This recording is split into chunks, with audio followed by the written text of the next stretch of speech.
Thank you, everyone, for joining. I just wanted to emphasize that this talk is a continuation of the previous one. Most of you were here, so I don't need to give an extensive background. So, in that particular talk, I basically covered that during the utilitarian movement, which was going on in Europe in the 19th century, there was a certain narrative that got created on India. And that narrative basically hovered around the Indian social organization and everything Indian being hierarchical and oppressive.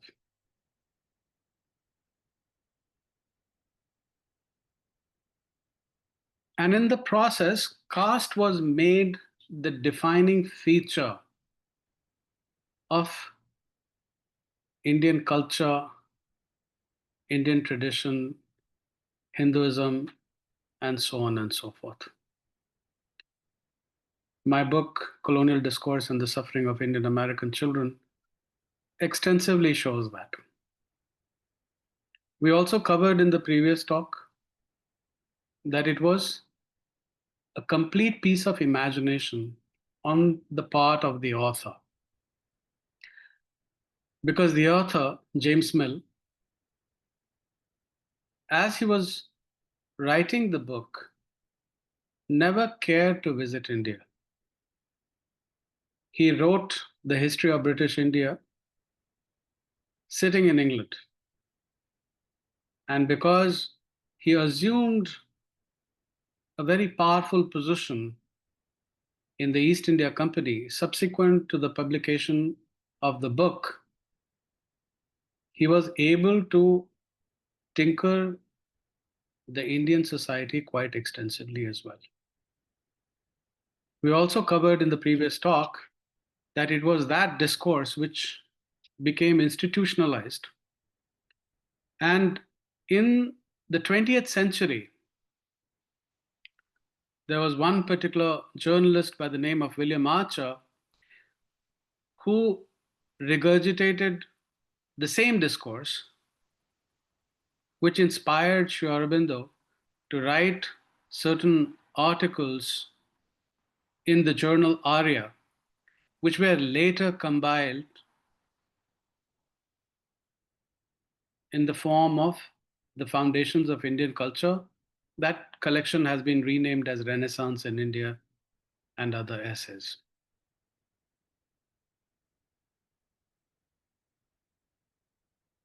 In this particular volume, Sri Aurobindo has shed the true light on caste, how it came into existence, how it changed over a period of time, and so on and so forth.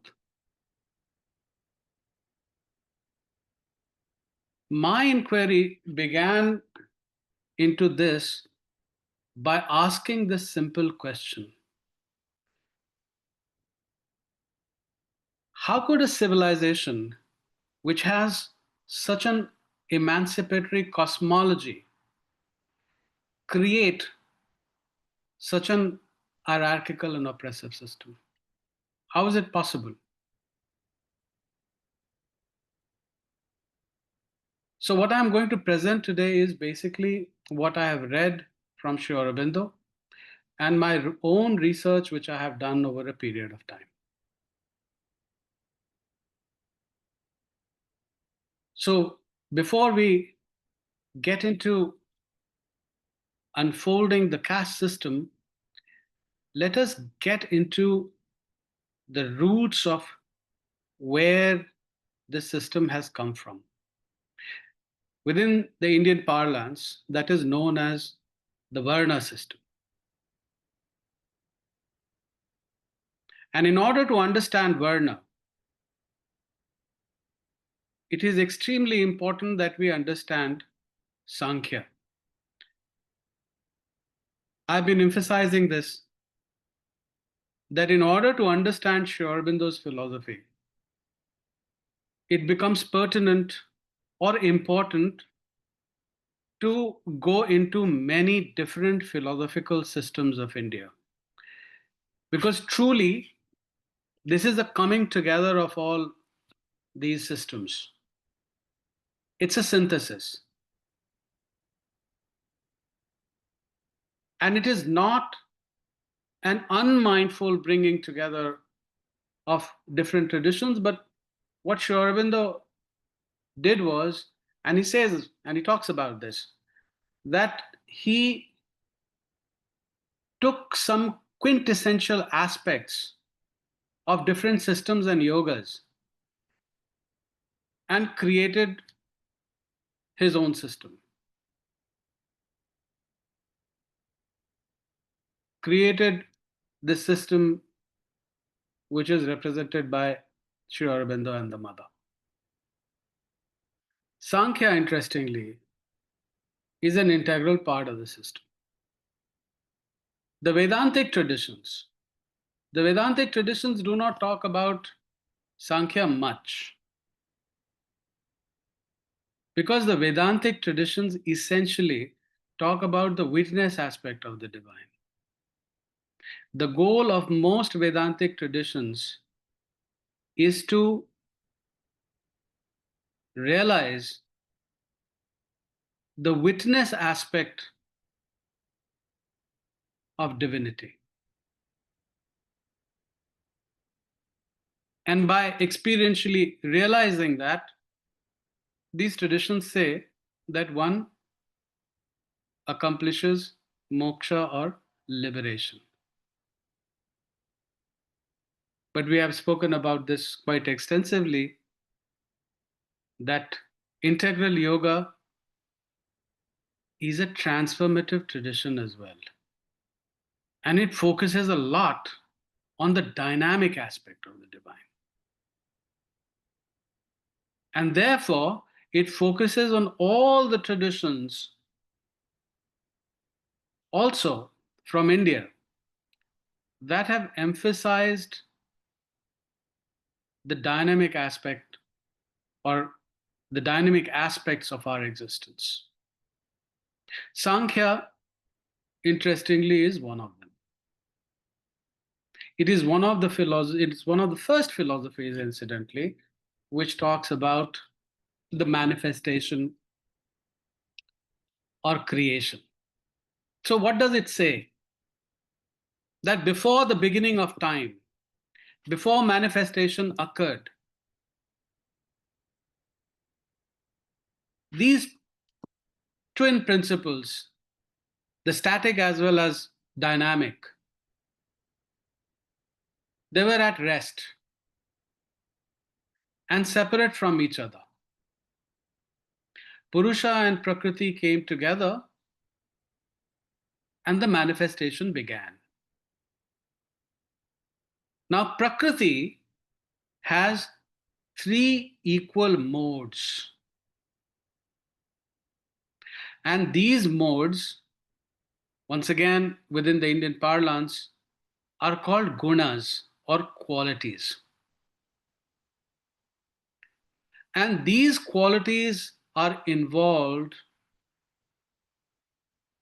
in the creation or manifestation of everything animate as well as inanimate.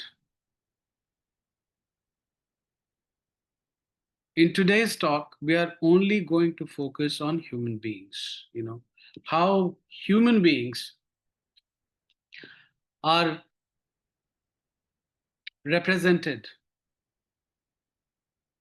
by these three gunas. So Sankhya says that when Purusha came in contact with Prakriti, there was concentration of sattva. I will get into, these modes very shortly.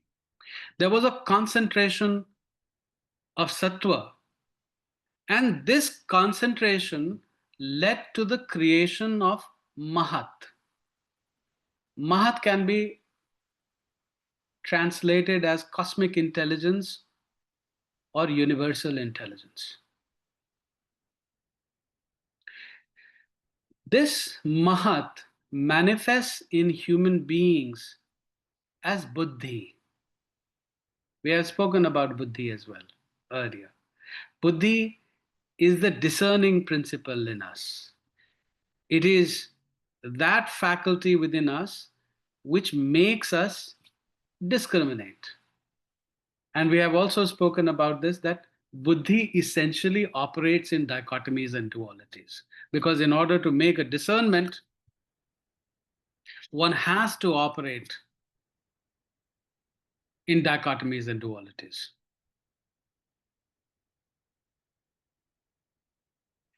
Now, from Mahat or Buddhi, through the concentration of Rajas, got created Ahankara, the ego principle in us, the principle which gives us the idea of a separate self. Then there was a synchronic activity that took place. Now, from Ahankara, through the concentration of Sattva on one side, got created Manas, which is another aspect of the mind, Gyanendriyas, organs of perception, and Karmendriyas, organs of action. And on the other side, through the concentration of Tamas, Mahabhutas and Tanmatras came into existence. Mahabhutas and Tanmatras basically create the material world. We are not going to go into the Mahabhutas and Tanmatras today. We are only going to focus on the gunas. These gunas, interestingly, are an integral part of the Indian philosophical systems. These gunas within human beings, they create certain qualities. In every human being, all these three gunas are present. However, it is the predominance of a particular guna that gives rise to one of the four Varnas. So when there is a predominance of sattva within an individual, this situation is going to create certain dispositions or tendencies within an individual. This particular individual is going to go for truth, beauty, harmony, light, love, and so on and so forth. All the sublime activities, sublime thoughts amongst humanity that we encounter are fundamentally inspired by sattva. In other words, we can say that an individual who has the predominance of sattva is going to look for the ultimate secrets of human existence. What is the ultimate in the Indian conceptualization of things. It's the Brahma or the Brahman. So whoever goes after Brahman or Brahma is a Brahmin.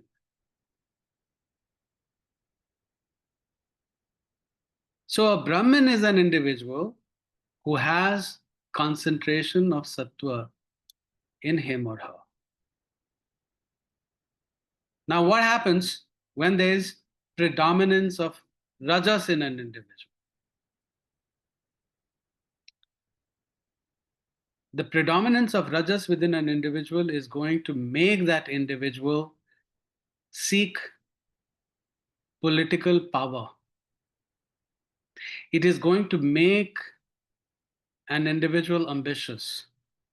It is going to make an individual self serving and serving his or her own ego. Because rajas gives birth to all the vitalistic activities within us. It is the source of all emotions.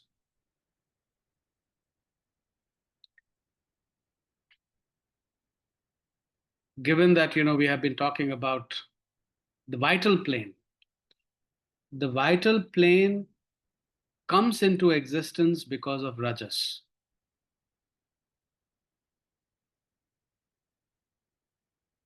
The predominance of rajas within an individual gives rise to this category amongst human beings called Kshatriyas. Now, what happens if there is predominance of tamas within an individual? The person is going to be indolent, lazy. The person is neither going to seek knowledge, nor political power, nor wealth. This category was known as the category of Shudras. What happens when there is a combination of rajas and tamas within an individual? This combination is going to inspire an individual to seek wealth. And all the wealth seeking individuals fall in the category of Vaishyas. So it is basically because of the predominance of certain gunas that certain varnas were created. There is a very important principle, in the Vedic tradition. And that principle is that for everything to flow smoothly, for Rita to flow smoothly, it has to be in accordance with dharma. There has to be a consonance between Rita and dharma. The gunas, they create swadharma in an individual. See, I have also emphasized this, that in order to understand the Indian cosmology, it is extremely important to go beyond all dichotomies and dualities. So, from this perspective, it is not that sattva is better than tamas or rajas. They just are. And they are going to create certain proclivities or tendencies within human beings. These gunas are going to create certain dharmas within an individual. And these dharmas are called swadharma or dharma towards oneself. Sri Aurobindo talks about this, these gunas, they create a certain swabhava, a certain proclivity, a certain tendency within an individual, which leads to the creation of swadharma, which means that while an individual is performing dharma uh, towards others, towards the cosmos, towards the nation, towards one village, and so on and so forth, he or she is also supposed to perform certain dharmas towards oneself, which means honoring the innate tendencies or innate dispositions that he or she may have. This is very important. So there is a particular kind of equation that begins to emerge. Gunas leading to swabhavas, leading to swadharmas, and now based on swabhava and swadharma, one was supposed to pick a vocation. Vocation within the Indian context is called karma, another misunderstood term. Because when we talk about karma, all over the world, practically at this point in time, we begin to think about what is known as prarabdha karma. It does not carry the connotation with work anymore. Of course, people who are philosophically oriented and who have looked into the philosophical texts have an understanding. But usually, when people talk about karma, they think about or they talk about prarabdha karma, but that is not what is being stated over here. Karma essentially is work or vocation. Now, the vocation that one engages in is going to create the Varna for an individual. So, in the Vedic times, this is the equation that you had: gunas equaling swabhavas, equaling swadharmas, equaling karmas, equaling varnas. So, different categories of people were given different kind of work. And this system, when it came into existence, and this is something, you know, uh, that is very important to know. This was not birth based, or this was not based, in the family of origin when it was created. And I will give you, you know, uh, some instances or some examples based on my own research. Varna comes from the word vri. And if you go into the etymology of this word, you would find that it means to choose. So Varna in ancient times was chosen. It was not based, you know, on the family of birth. That was not what was happening in the ancient times. There are some examples, from the Rig Veda as well, where there are certain verses that are describing that an individual is not supposed to be picking up the vocation of his or her parents. It's quite clearly defined there as well. Now, if you go into astrology and if you get your chart made, even today, a Vedic chart made, you'll find that there is a section which talks about the Varna of an individual. And that Varna is not based on the family that one belongs to. So Varna essentially was a, you know, was an individual affair. I'm so glad that Jean is joining. Hi, Jean. Hello, hello. Are you doing all right? Yeah, yeah. I just had a little home visit from a nurse. Yes, yes. But I'm here. Thank you. Yeah. Thank you for being there.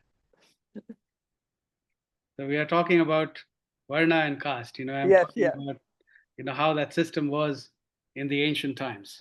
Right, right. So, if you get your chart made, even today, you'll find that it talks about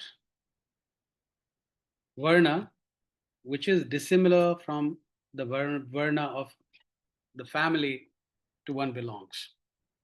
There are other examples also, and I'm not going to go into those. What I want to emphasize is that in the Vedic times, this system was extremely supple and flexible. The forms were very loose, and there was a matter of choice involved in the choosing of one's Varna. Varna was chosen, it was not imposed on an individual. But this system began to change in Kali Yuga. When it comes to the Indian texts, we do not really know when these texts were created, you know, because the European Indologists have massively, distorted things, for us. Uh, I will have to give a series, on all those distortions actually. So let's say that we do not know for sure when the texts, you know, of the Indian civilization were created. In the last lecture, I also emphasized this, that for all the four different Purusharthas, you had different categories of texts. So for Artha, which is, about the pursuit of material well-being, you had Artha Shastras and Artha Sutras. Now, in this category, there is just one text that remains, and that is Kautilya's Arthashastra. In the section of Kama, you had Kama Sutras and Kama Shastras. Once again, there is just one text that remains in this category, the Kama Sutra of Vatsyayan. In the category of Dharma, you have many texts. You have Dharma Sutras and Dharma Shastras, still extant. And then for moksha, you basically had the Upanishads. So what I have done is that that I have gone into the earliest extant Dharma Sutra, the Dharma Sutra of the Rishi Gautam. It is called Gautam Dharma Sutra. One can very safely say that this text was written in Kali Yuga.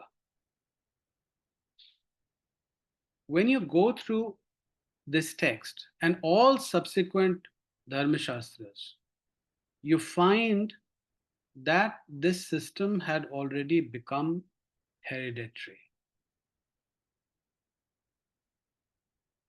One was a Brahmin only when one was born to Brahmin parents. One was a one could only be a Kshatriya if one was born to Kshatriya parents, and so on and so forth. The inherent flexibility in the system was lost. Why? Because in Kali Yuga, knowledge was not pursued through intuitive and spiritual means. Knowledge was being pursued through intellectual means. And that is where, you know, you find the first distortion coming in the system. So what happened was that this earlier equation that we spoke about, you know, the equation of guna equaling swabhava equaling swadharma equaling karma equaling varna, was reduced to karma equaling varna.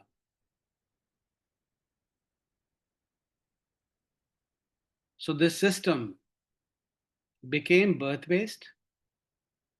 However, it did not lose its flexibility completely, and that is what I am going to come to now.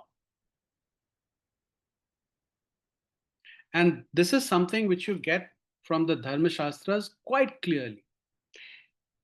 So let's say, for instance, you have a Brahmin family. If that family, for the next 3 generations, does not engage in the vocation of a Brahmin, and instead engages in the vocation of a Kshatriya, then in the 4th generation, that family would become a Kshatriya. That family would transition from, from being a Brahmin to becoming a Kshatriya. Similarly, if a Brahmin family engaged in the vocation of a Vaishya for 5 generations, then in the 5th generation, that Brahmin would become a Vaishya. If the family engaged in the vocation of a Shudra for 6 generations, then in the 7th generation, that family would become a Shudra.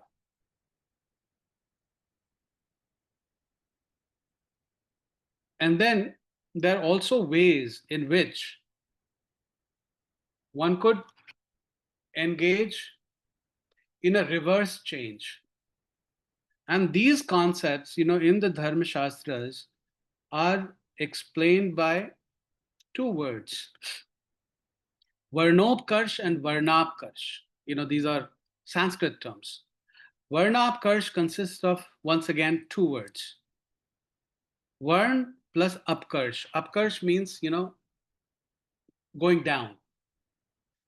Upkarsh means going up. So in a certain sense, you could say that, that one could slide up and down the order. There's another thing that needs to be taken into account. Varna was only operational in the first 2 stages of one's life. In brahmacharya and grihastha.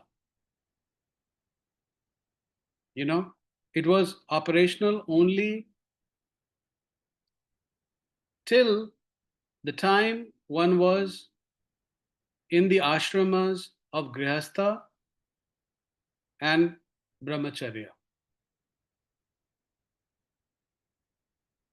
There's a reason behind this. There's a particular term within the Indian tradition, once again. It is called Triguna Teeth, and it is used for yogis. If I translate this term, it means an individual who has gone beyond the 3 gunas.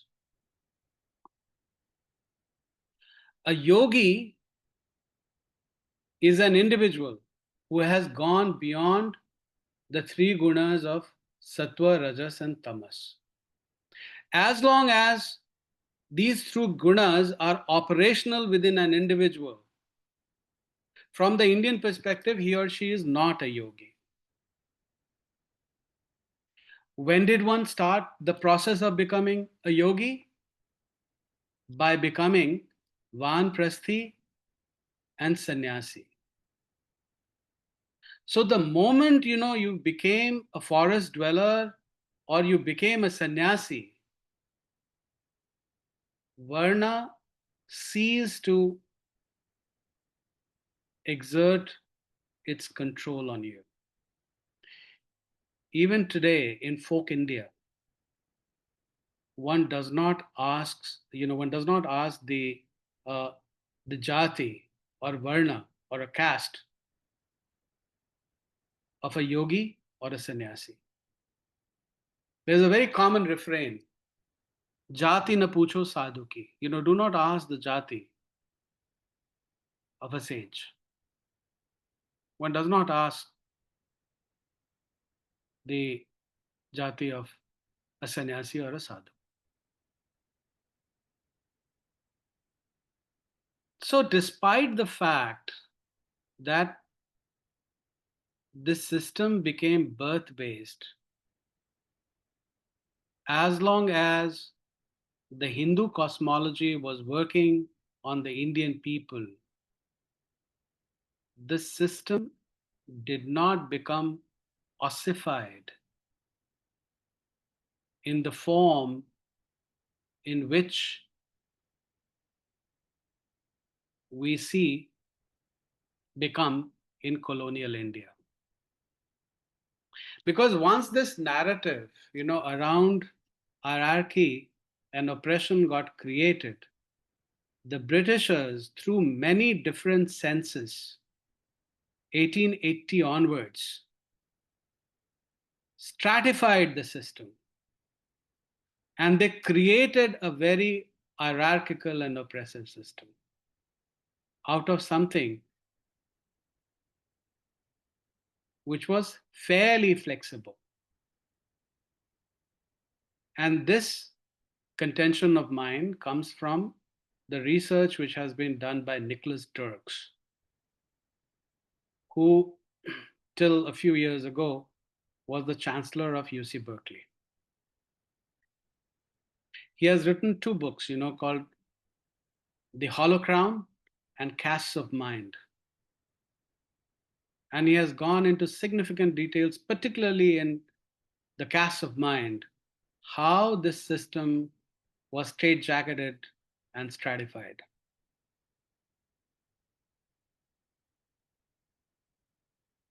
Once the stratification took place, the Britishers started co-opting, certain caste groups from different states and ultimately created a very, very rigid and hierarchical system. We are seeing, the impact of that in India even today. And unfortunately, most people across the world do not have an understanding of what that system was in the ancient times, how it transitioned across times, and the shape that it has taken so far or now.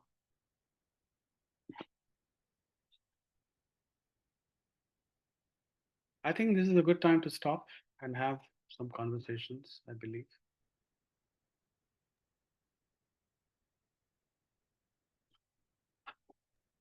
Yeah, Raja.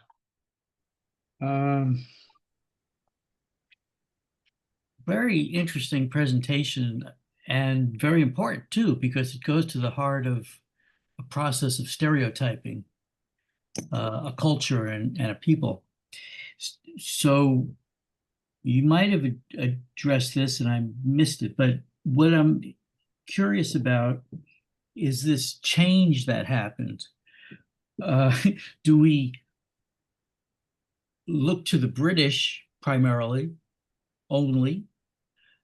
To what extent was it a confluence of the British imposing their needs and their wants for their own kind of perverted values? A confluence of that with a more natural evolution that was happening in Indian culture that would not have gone that way, but that there was an interaction there. Yeah. Sri Aurobindo puts this very beautifully. He says that the system in its present form is an outcome of internal decline and external oppression. One cannot get better than this in explaining it. Internal decline, why internal decline?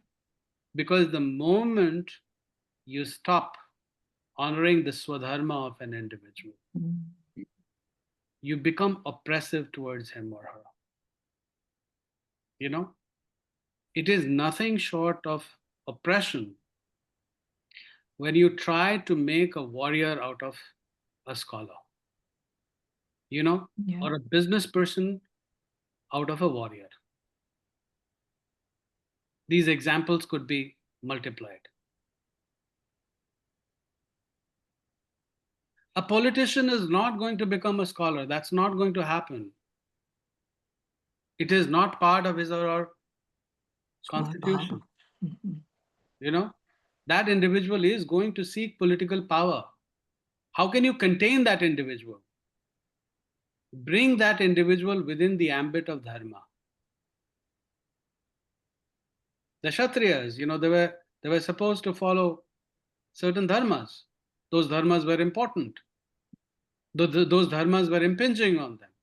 Similarly, the Brahmins, were supposed to pursue certain dharmas. One of them was not to seek wealth. The Brahmins, as per the Dharma Shastras, were supposed to live on alms and alms alone. They were not supposed to seek power or wealth.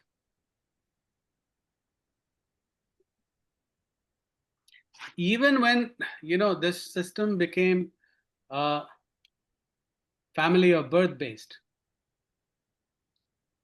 there wasn't one single hierarchy that you would find. Simultaneously, there were 4 hierarchies that were working. There was knowledge hierarchy. So on knowledge, when you take knowledge hierarchy into account, you had the Brahmins at the top, then you had Kshatriyas, then you had Vaishyas, and then you had Shudras. Then you had power hierarchy. When you had power hierarchy, you had Kshatriyas at the top. Then you had, then you had the Brahmins. Then you had the Vaishyas. And then the Shudras. The wealth hierarchy. And the Vaishyas at top. Vaishyas at the top. Then came Brahman, maybe. No. This is the big part. The Shudras. No. Then came, there would be a conflict between Shudras and Kshatriyas. The Brahmins were at the bottom. Bottom. Oh my God. Because the Shudras were supposed to be paid sumptuously for their work, but Brahmins were not supposed to Be paid. seek wealth. And that is why even in today's India, you find some of the poorest Brahmin families. Oh. And because of, the social affirmation policies and all this frenzy which has been whipped up against the Brahmins, they are really suffering. These families are really suffering because they don't have support, from anywhere. Misunderstood. So this mill of misinformation, which James Mill, created, sort of rolls on, and it's bringing a lot of people under its duress.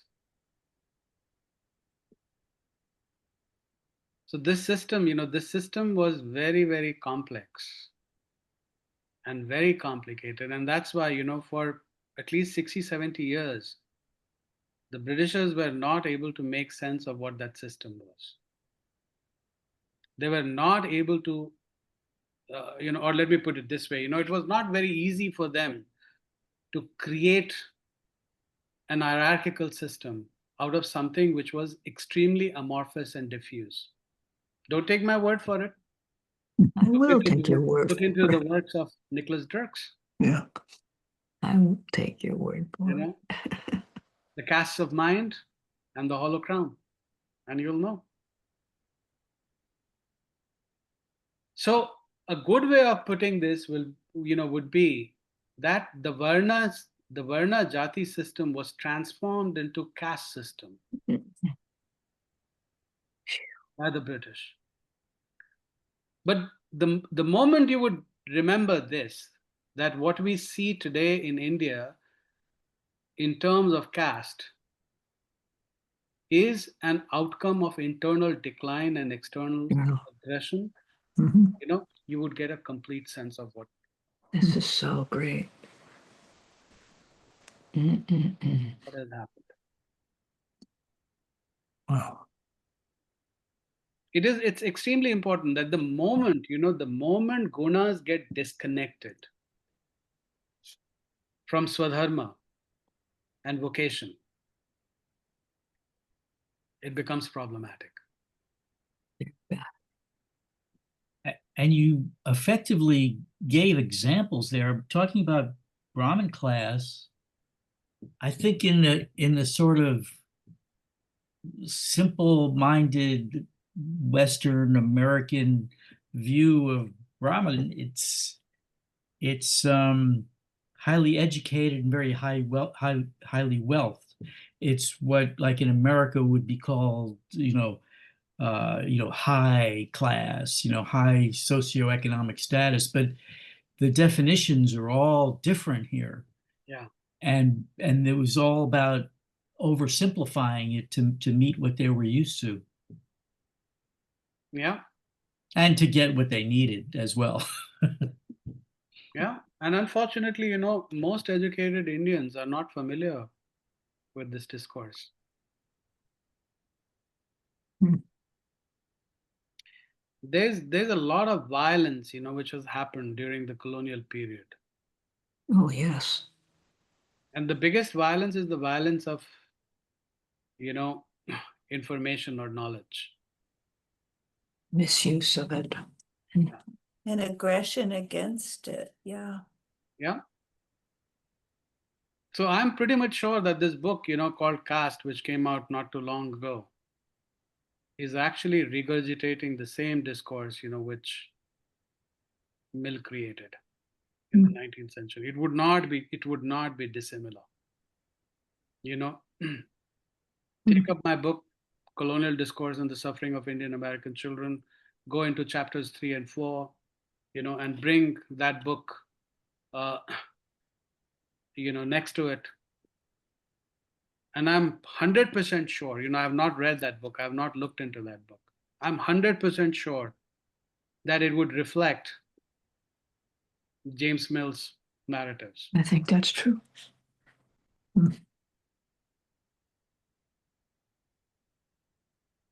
And incidentally, as that book shows, it was nothing but a complete piece of assassination. Propaganda.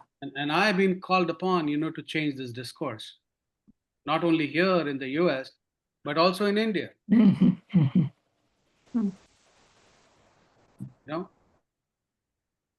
In India, the problem is that the society was shaped in accordance with that discourse. Yeah. Yep. So if you do not get into the complexities today, you will find the ground reality matching the discourse. So people forget that the Britishers were there for 150 years and they had all the power to socially engineer India. And they did that very, very meticulously. Very effectively, yeah. Yep. it's so important to understand that colonialism and imperialism is not just about military power. Yeah, Mhm. yeah. I'm thinking about how in Boston, the Boston Brahmins, it was used that, in that same way, people well educated and wealthy and old families. Here there was no wealth. Was ripped The, off. the Brahmins, Right, the Brahmins were right. only supposed to educate themselves. Mhm. Kundan in Just one Kundan, second. Jim's had his well, hand up for 10 minutes. Yeah, please. I Sorry, Jim. I got that's Jim and then Earl. We'll. yeah. I Well, couldn't you tell the difference between Jim's and Margaret's hand up. So well, neither of us. We're whoever goes first with raised hands should be first. Yeah. Well, Kundan, you pretty much answered most of the question I was going to ask, but especially with, enlightening us with that concept of 4 different hierarchies, that was pretty remarkable. But what I'm curious about all of this in present day India, what is the popular understanding and practice with regard to all of this? I assume that there are still those who are hardcore proponents of the British model, let's call it. But I was wondering, just among the general population, are there just exceptions here and there, or is there some kind of a more or less full understanding among the population about? Very rare, Jim. Yeah. See, what happened was that let me unfold the chronology here.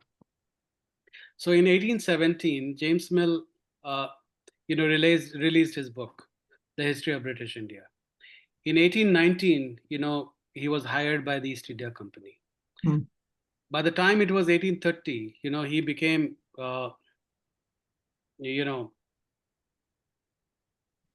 you can very safely say the CEO of the East India Company, because above him you only had a court of directors, with a British parliamentarian as the president of the board. Hmm. So and certainly from 1823 to 1836, he was able to make a lot of policy decisions, you know, um, for India. One of them was obliterating the Indian educational system, Ooh. which happened in vernacular languages. So there was a bill which was passed in 1835, which eradicated the education of Indians in vernacular languages. So in a certain sense, uh, one could not teach the Indian knowledge systems in Sanskrit. That was not possible. All support was basically withdrawn. And then in 1852, there was something which is called Wood's Dispatch. And after Wood's Dispatch, educational institutions in India were established. So all the universities that you see, or most of the universities that you see in India at this point in time, at least quote unquote the good ones, they were established by the Britishers. Right. And in these educational institutions, uh, nothing Indian was basically being taught. Allowed. Yeah. What was taught was getting generated in Britain and Germany, and that was getting funneled in India. So all the people who are educated in India at this point in time, have been raised on this discourse. Mhm. Yeah. Indian politics incidentally is being run on this discourse at this point in time. Mhm. 99.9% Indians, will tell you that Brahmins have been oppressors since antiquity. Mhm. The They have had all the wealth and the power. Not so. What's Not you know, it's completely untrue. Yeah. Mm, mm, mm. So, Jim, if you have more questions, No, that's take a, them. Otherwise, I'll move to Word. yeah, that's a good explanation. Thank you. Thank you. Thank you. Yeah, Kundan, from what you have just said and what you said during the talk, there's clearly a sense, kind of a sense of evil in colonialism, and colonialism is expressed so forcefully by the British here, but it's also expressed in so many other ways now and through history by political forces. And so I'm trying to relate all of this to Larry Seidel's talk last week on the order of the worlds, and kind of getting to the source of this evil here. There's something in the process of what Larry was describing to us last week that forces us, that teaches us to reach new heights, to move forward away in directions away from the evil. We might say us in a sattvic direction, but that's not exactly it. It's not. I'm talking about something here even beyond the gunas, I think. So, do you have any thoughts about how to relate what you said, what you've been talking about today, Yeah, to what we heard last week? yeah. See, out of the 4 hostile powers, which was the one that refused to get converted by the mother? The Lord of The Lord of Falsehood. Falsehoods. Where does that, Lord reside at this point in time? In media and academia, incidentally. I can very safely say, with respect to India's representation and misrepresentation. Hmm. And it is doing its work. And that is why, this transformation is going to be very, very difficult. Once again, we will have to raise a breed of academics who are interested in truth and truth alone. And that requires serious work, It has. Not just limited to India by any means. Absolutely. People who have predominance of sattva in them, who are singularly focused, in pursuing knowledge. If you really look at, the Varna system is required today because quintessential scholars, I can tell you this, have no capacity, to administer or seek wealth. They don't have that capacity. Even here in our country, in the United States, you will find some of the finest intellectuals extremely poor. Why does that happen? The gunas, they create, distinct tendencies in people. And these gunas also make, different categories of people lopsided. And unless all these different categories collaborate with one another, you would not have a society which is running on dharmic principles. It's not going to happen, unfortunately. But then we need to realize that, that these gunas are not based on family of birth. These are individual things that one is born with, these are innate qualities that you have. And my message to the world is that, that if you have a child who is interested in generating wealth, please do not try to make him a scholar, you know. Just help him learn the ways of making wealth dharmically. That is what the training should be. Because if the child is not pursuing his or her innate dispositions, the society is doing violence on that child. It's an internal violence, violence which has bad consequences, problematic consequences for the individual as well as the society.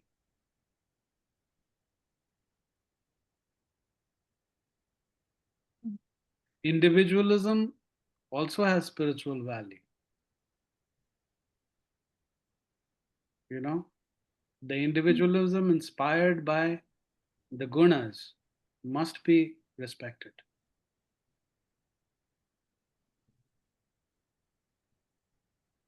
Dolan, I see your hand up. Please unmute yourself and come in. I really like the perspective that you showed about Swadharma and all that. It's very eye-opening, but I was also wondering if there is an evolutionary propulsion behind all this chaos and everything, because it's very important in today's world to survive, to be able to integrate and embody all the qualities of a Brahmana, Kshatriya, Vaishya, and a Shudra in oneself, because the world demands it that way in order to just survive. Like if one is very, like even in my life, I found like, even though I have a tendency more towards knowledge, but a fragment of my life was tended towards that, and another fragment then had to have acquired that sense of power and dignity, or even that pursue for wealth. And then again, when that stabilized a bit, I again went back to my own knowledge and everything. So, and I feel all that struggle helps one to integrate and embody all the finest qualities of all the caste, and it's kind of helps in integration and also very necessary for our next stage of evolution. Yeah. So, Good point. it's like what happens is that when one starts engaging in yoga, then the other gunas also, other than one's predominant guna, uh, begin to get active. And it leads to the creation of an integral personality. And Sri Aurobindo has spoken about this also. I don't remember where, certainly not in the foundations of Indian culture, but I think, in the essays on Gita, that is where he talks about this. And I also wanted to add, like, sometimes, many times we have had many lives where, like, if we consider the thing about rebirth and reincarnation, like, we have had many lives where we might have devoted it singularly to the pursuit of one swadharma, like maybe a Brahmina, Kshatriya. And now when we come to this path, that might be our work to be able to integrate all that qualities, because we have innately developed those soul powers or that soul strengths of all those swadharmas. And therefore, all this chaos and all these demands are somehow asking us somewhere to invoke that strength from within to be able to integrate all the qualities. Yeah, see, I mean, I don't think that all the problems of the world, always have an evolutionary impulse. They can actually lead to devolution as well. So, all chaos, I don't think, you know, has a positive function. It can definitely lead to devolution of humanity, and that also has happened. But I definitely do feel that, that when we bring knowledge into uh, the midst of this chaos, that we are able to inspire evolution. And and if you truly ask me, why is it that I'm engaging in this discourse, because I want us to move forward. Why do we do an analysis of the current situation by going into the past, not to remain in the past, but take all of those into account and move forward. Learn from the past. If there's wisdom in the past, take that wisdom and move forward. It certainly is progressive. It's there in my consciousness for sure. When I see India at this point in time, India is extremely fragmented. The Indian society is extremely fragmented, and it is basically because of this discourse.